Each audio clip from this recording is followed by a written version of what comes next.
Seperti yang dijanjikan, saya ingin membagikan informasi, insight, data tentang tren kepemilikan dan pemilihan rumah pertama pasca pandemi.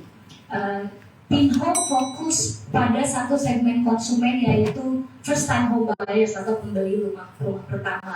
Kenapa? Karena first time home buyers adalah segmen terbesar di Indonesia dari seluruh pembeli properti, calon pembeli properti, pencari properti, calon pembeli rumah pertama adalah yang terbesar.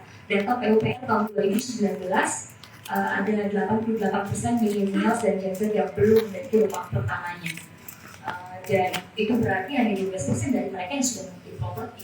88% ini saat ini sedang mencari, banyak yang sudah memiliki kemauan dan bahkan juga kemampuan untuk membeli properti, tapi tinggal menunggu waktu yang tepat. Nah, 2022 kita melihat tahun tersebut sebagai tahun recovery dari pandemi ya. Ada beberapa hal menarik yang bisa kami bagikan. Mungkin saya mulai dulu dari yang pertama. Tapi sebelum itu saya juga mau share perjalanan membeli rumah bagi saya pribadi gitu. Nah ini di foto ini adalah rumah pertama saya. Saya beli di daerah Cinere. Lokasinya waktu itu dekat dengan tol yang belum dibuka. Pada saat saya beli harganya katakanlah X. Nah, fast forward sudah, ini bukan properti pertama yang saya beli, ini rumah pertama yang saya beli. Saya pernah beli properti rumah berupa tanah, nah itu properti pertama. Mungkin kalau dilihat dari urutannya ini mungkin properti ketiga, tapi rumah yang pertama. Gitu. Nah, saya beli rumah ini katakanlah nilainya X pada saat tersebut ya. Setelah 7 tahun, harga rumah itu hari ini sudah 2,5X. Properti adalah aset terbesar yang saya miliki. Saya punya harta bergerak, tapi tidak ada yang nilainya melebihi properti. Bahkan kalau semuanya digabungkan pun tidak ada yang melebihi properti. Dan saya lihat tren ini sama bagi semua individu. Di sini siapa yang sudah memiliki rumah, sedang mencicil, sudah bayar DP, bayar booking fee, malu ya takut Pak dibilang pamer ya. Nggak apa-apa, jangan malu-malu. Nah,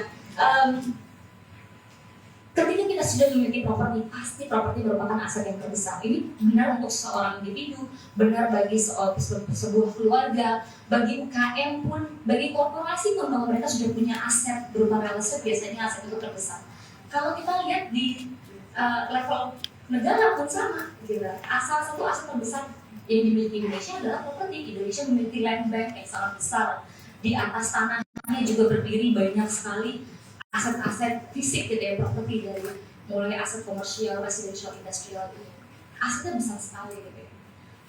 Ini aset yang sangat berharga. Kemakmuran wealth aset kita ini tumbuhnya karena ini aset yang paling besar, bergantung dari apakah kita bisa mendapatkan akses terhadap aset ini dan apakah kita bisa menjaga nilainya.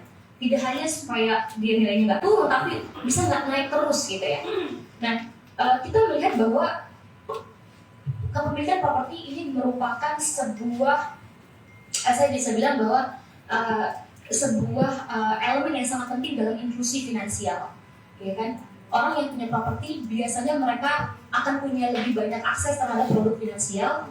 Even kalau mereka kita sebut dengan orang yang unbank mungkin atau underbank, belum punya rekening bank atau belum punya kartu kredit dan lain sebagainya, begitu mereka punya properti, mereka bisa loh gadaikan propertinya, mereka dapat akses misalkan produk keuangan seperti pinjaman gitu. Nah, Pinhome lahir untuk memberikan solusi dalam menghadapi kerepotan dalam urusan properti. Aset yang paling berharga ini kita ingin bisa tidak hanya terjaga nilainya tapi naik terus gitu ya.